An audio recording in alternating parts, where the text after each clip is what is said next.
साहब के पास गया और मौलवी साहब का मैंने चरण स्पर्श किया, उनका पैर छुआ। मैं अपनी जिंदगी का एक उदाहरण आपको देना चाहता हूं। मैं गांव में प्राइमरी स्कूल में पढ़ता था। वहां पर पढ़ाने वाले एक पंडित जी थे, एक मौलवी साहब थे। मौलवी साहब पढ़ाते भी थे और फिजिकल ट्रेनिंग जो होती है, फिजिकल एक्सरसाइज, वो भी कराते थे। मुझे याद है कि यदि हमारी एक्सरसाइज ठीक नहीं होती थी तो एक पतली सी छड़ी हुआ करती थी, स्टिक।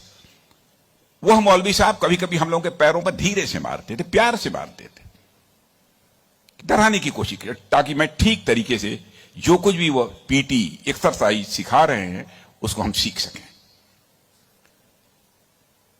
उसके बाद 38-39 ईयर्स की एज में मैं जब उत्तर प्रदेश का एजुकेशन मिनिस्टर बना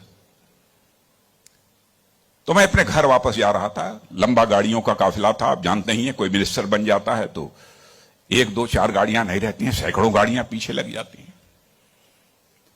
जब मैं घर जा रहा था तो हमारे घर जाने वाली जो रोड है उसके बगल में ही, लगभग हमारे घर से, हमारे गांव से लगभग 15-16 किलोमीटर दूर मौलवी साहब का घर था।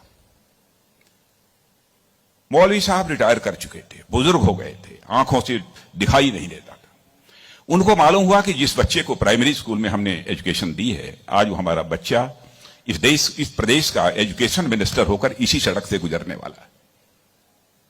मौलवी साहब आंखें बंद किए हुए, आंखों से दिखाई नहीं देता था, और उनके 2-3 बच्चे उनके बगल में खड़े।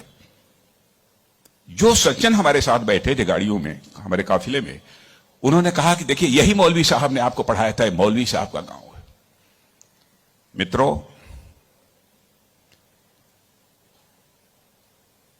मैं अपने जज्बे को रोक नहीं सका।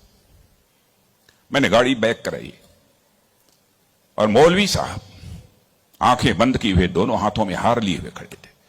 मौलवी साहब के पास गया और मौलवी साहब का मैंने चरण स्पर्श किया, उनका पैर छुआ, और मौलवी साहब की आंखों से तब तक आंसू चलते रहे जब तक कि मेरी गाड़ी वहां से नहीं गुजर गई। कल्पना करिए, वर्षों गुजर चुके थे, प्राइमरी स्कूल छोड़े हुए, उसके बाद मौलवी साहब से कभी भेंट नहीं हुई थी। लेकिन वह क्षण मैं अपनी जिंदगी में कभी नहीं भूल सकता। मैं चीफ मिनिस्टर भी थे तो आए थे एक बार मिलने के लिए। लगभग 3-4 हजार की भीड़ हमारे चीफ मिनिस्टर रेजिडेंस पर थी। किसी ने बतलाया कि वो सज्जन आए हैं, वो कह रहे हैं कि मैं तुम्हारे सीएम को मैंने पढ़ाया है। मैंने कहा है, कहा वो खड़े हैं। तो मैंने देखा कि मौलवी साहब, उनके बच्चे उनको पकड़ कर लाए। मौलवी साहब को मैंने बुलाया, बगल में चेयर पर बैठाया और उनका मैंने चरण स्पर्श किया। बच्चों, आपसे कहना चाहता हूं, बहुत लोग आजकल सो कॉल्ड प्रोग्रेसिव्स की मैं बात करना चाहता हूं। वह कहते हैं कि हमारी इस टीचर का वैल्यूज के प्रति जो कमिटमेंट होना चाहिए वह क्या है। डोंट वरी, यह आपका काम नहीं है कि आपका टीचर किस हद तक वैल्यूज के प्रति कमिटेड है, नहीं कमिटेड है, क्या करता है, क्या नहीं करता है। एक काम उसने जिंदगी में किया है कि आपको उसने तालीम दी है, आपको उसने तालीम दी है, इसे मत